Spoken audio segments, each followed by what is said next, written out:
비운의 인생을 살다간 대한민국 마지막 공주 그녀는 누구인가? 역사는 때로 잊혀진 인물들에게 가장 잔인한 법이고 대한제국의 마지막 공주인 덕혜옹주의 딸 역시 그중 한 사람이다. 그녀는 조선 왕실의 마지막 핏줄로 태어났지만 나라를 빼앗기고 일본에서 성장하였으며 자신의 정체성마저 잃어버리고 살게 됐다. 대한제국의 마지막 공주였던 그녀는 한국 역사 속에서도 잘 알려지지 않은 비운의 인물로 기록되어 있고 일제강점기라는 시대적 아픔이 그녀를 더욱 힘들게 하였다. 덕혜옹주와 일본 귀족 소 다케유키 사이에서 태어났으며 그녀의 출생은 덕혜옹주에게 큰 기쁨이었지만 그 기쁨은 오래가지 못했다.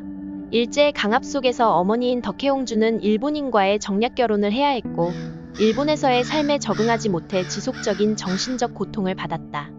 그녀는 어린 시절부터 어머니의 병세와 가정 내의 갈등을 직접적으로 겪으며 자라야 했는데 덕혜옹주는 정신분열증으로 고통받았고 이는 어린 그녀의 정서적 안정에도 큰 악영향을 미쳤다.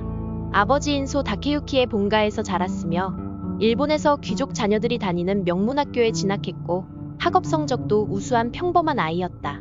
하지만 학교 내에서 그녀의 정체성은 항상 불안정했고 우울한 나날을 보내며 정신이 점점 망가지고 있었다. 거기다 어머니 덕혜옹주는 계속되는 정신적 어려움을 겪었으며 조현병으로 병원에 장기간 입원도 하였고 이로 인해 그녀는 어머니의 사랑을 충분히 받지 못했다. 소 다케유키는 딸도 태어났으니 덕혜옹주의 증상이 좋아지고 행복한 가정을 꾸릴 수 있을 것이라 믿고 있었는데 아쉽게도 시간이 지날수록 상황은 악화됐다. 어머니가 없는 빈자리를 채우기 위해 혼자서 딸을 위해 노력했지만 충분하지 못했고 가정 내 불안은 점점 커지게 되었다. 정혜는 점점 이런 엄마를 매우 부끄러워했고 엄마와 다투는 날이 늘어나게 됐으며 학우들 역시 어릴 적 덕혜옹주가 당했던 것처럼 똑같이 그녀를 따돌리기까지 하였다. 어렵게 살아가며 와세다 대학 동문인 스즈키 노보루와 결혼을 하였지만 이듬해 어려운 결정을 하게 됐다.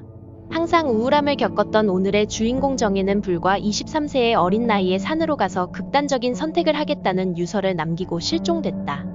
이후로 정혜의 소식은 더 이상 들을 수 없었고 흔적조차 찾지 못했으며 스스로 생을 마감했다는 말만 전해진다.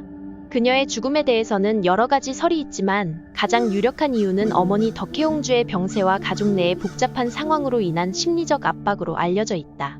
특히 어머니의 병으로 인한 불안정한 가정 환경과 일본 내에서의 정체성 혼란이 그녀를 더욱 힘들게 했을 것이라는 분석이 많았다.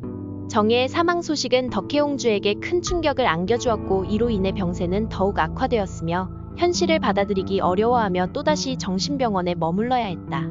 덕혜옹주의 딸 정혜 이야기는 단지 비극적인 개인사가 아니고 그녀의 삶은 일제강점기 조선 왕실의 아픔과 그 속에서 살아가야 했던 여성들의 고통을 대변한다.